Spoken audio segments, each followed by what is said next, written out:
नाही आत्ताच्या घडीला इतकंच. मृणालिनी मॅडम, आपण पाहिलं एकंदर याद्या महायुतीच्या पाहिल्या तर अनपेक्षित उमेदवारीचे डावपेच यंदा कुठेतरी महायुतीने आखलेले दिसत आहेत.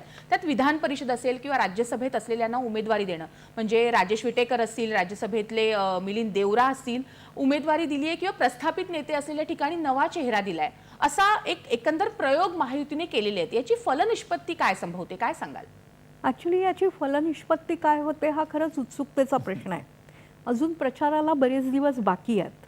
पण मुख्यमंत्री एकनाथ शिंदे यांनी दसरा मेळाव्यात जे सांगितलं होतं की मला हलक्यात घेऊ नका, ते भारतीय जनता पक्षालाही सांगितलं होतं आणि महाराष्ट्राच्या सगळ्या राजकीय व्यवस्थेलाही सांगितलं होतं.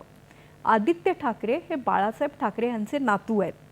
गेल्या काही दिवसांमध्ये विविध माध्यमातून विविध ठिकाणी ते ज्या तळमळीने विषय मांडतायत त्या निमित्ताने त्यांच्याबद्दल काहीसं चांगलं वातावरण निश्चित निर्माण झालेलं आहे.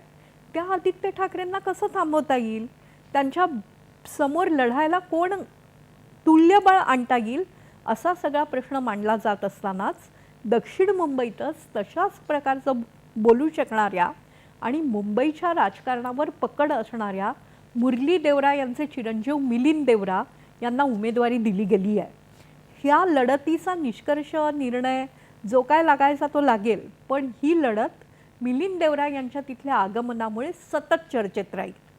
तिथे मनसेनी देखील अत्यंत चांगला उमेदवार दिलेला आहे, संदीप देशपांडे. ते बीडीडी चाळीत उठबस करत असतात, वावरत असतात, त्यामुळे ही लढत अजिबात एकतर्फी राहणार नाही.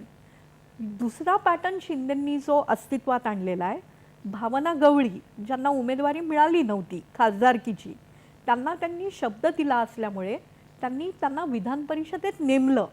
विधान परिषदेत नेमल्यावरही त्या रिसोड या मतदारसंघातून जर जिंकू शकत असतील तर त्यांना तिथे उमेदवारी का न द्या, म्हणून त्यांनी उमेदवारी दिली आहे. संजय काका पाटील भाजपचे खासदार होते, हरले सांगलीत. आता ते जर जिंकू शकत असतील किंवा आर पाटील यांचा मुलगा रोहित याला जर प्रतिस्पर्धी म्हणून उत्तम रीतीने लढत देऊ शकत असतील तर त्यांना पटकन अजितदादांच्या पक्षात टाकलं गेलेलं आहे. आज आता तुम्ही राजेश विटेकरांचा जो प्रश्न विचारला खूप महत्त्वाचा आहे. त्यांची आई या शरद पवारांच्या खंद्या कार्यकर्त्या होत्या.